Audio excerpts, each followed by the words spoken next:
여러분 안녕하십니까? 목포 MBC 뉴스데스크입니다. 정부가 의대 정원을 2025년도 대학 입시에 반영하기 위한 계획을 세우고 있는데요.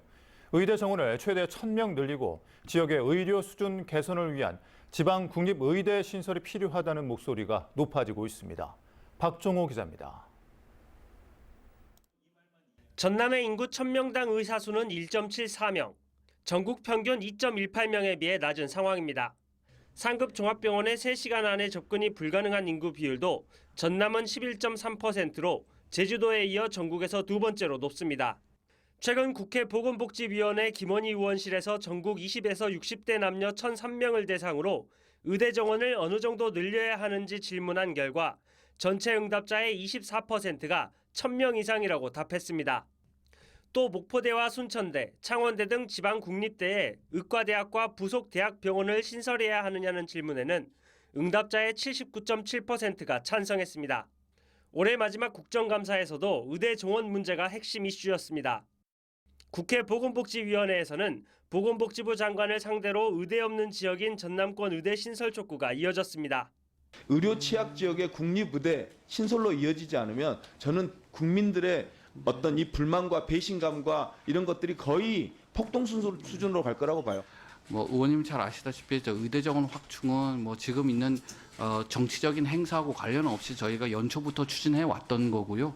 그다음에 지역 간 의료 서비스 불균형 이것도 저희가 심각한 문제로 인식을 해서 현재 의대 정원은 3,058명으로 지난 2006년 이후 동결 상태. 정부는 지역의 의료 불균형을 해소하기 위한 정책을 발표할 예정이지만 지방 국립대 의대 신설과 병원 건립이 없다면 지역 의료 현실 개선 목표 달성은 쉽지 않아 보입니다. MBC 뉴스 박종호입니다. 지난 13일 개막한 제104회 전국체전의 열기가 주말과 휴일에도 각 경기장마다 뜨겁게 달아올랐습니다. 항저우 아시안게임 스타들과 지역을 대표해 출전한 선수들을 응원하는 관중들의 열기도 뜨거웠습니다. 서희령 기자입니다. 육상 경기가 열린 목포 종합경기장. 휴일을 맞아 전국체전을 보기 위해 관람객들의 발길이 이어졌습니다. 올해 이제 두 번째 왔는데 그래도 새롭습니다. 하여튼 전부 다 선수들이 좀 열심히 했으면 좋겠습니다. 관중들의 응원에 선수들도 좋은 성적으로 답했습니다. 해머 던지기 간판 스타 박서진 선수는 전국체전 5연패에 성공했습니다.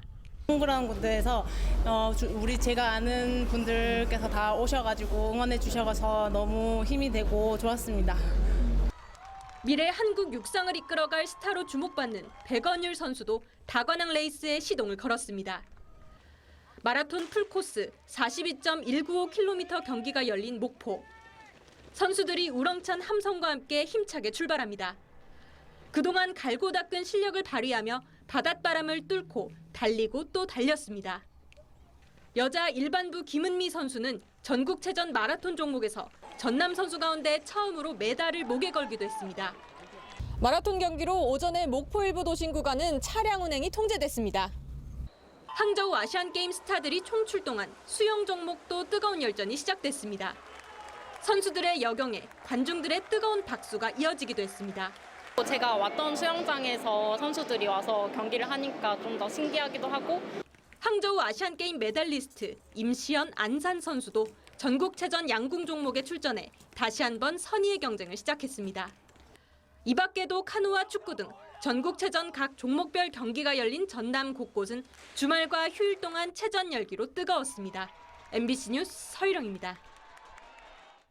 지붕 없는 박물관으로 불리는 목포 원도심 거리에서는 오늘까지 근대 목포의 모습을 느낄 수 있는 문화재 야행이 펼쳐졌습니다.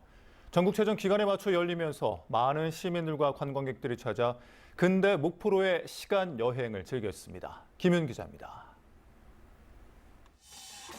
풍물패를 앞세운 퍼레이드 행렬이 흥겹게 목포역을 출발합니다. 태극기를 든 만세 행렬과 전통 취타대 등 다채로운 복장을 갖춘 행렬들이 원도심 거리를 가득 채웠습니다. 퍼레이드 행렬은 원도심 근대 건축물들이 들어선 거리를 돌며 잔치 분위기를 한껏 끌어올렸습니다. 근대 역사 2관의 동양척식회사에 마련된 주 무대에서는 흥겨운 공연과 미디어 아트가 펼쳐졌고 밤을 밝히는 전등 아래에서는 작은 공연과 체험 행사가 마련돼 관광객들과 시민들의 발길이 이어졌습니다. 가족들하고 이렇게 짧게 이렇게 구경하러 이렇게 나왔습니다. 예, 애들이 너무너무 좋아합니다, 지금. 작년에도 왔었는데 올해도 오니까 변함없이 잘 유지가 되고 있는 것 같아서 즐거운 저녁인 것 같습니다. 예. 지붕 없는 박물관으로 불리는 목포 근대 역사 문화공간에서 펼쳐지는 문화재 야행. 문화재청 문화재 활용 사업으로 6년 연속 이어지면서 목포시의 대표 가을 관광 상품으로 자리매김하고 있습니다. 올해는 전국 최종 기간에 열리면서 그 의미를 더하고 있습니다. 관광객과 우리 시민과 어우러져서 목포가 새로운 낭만의 도시, 스포츠 도시로 우뚝 설 수 있도록 함께 하십시다. 가을밤 목포 근대 문화를 즐길 수 있는 문화재 야행은 전국 장애인 체정 기간 중인 다음 달 4일과 5일 이틀 동안 다시 한번 열립니다. MBC 뉴스 김윤희입니다.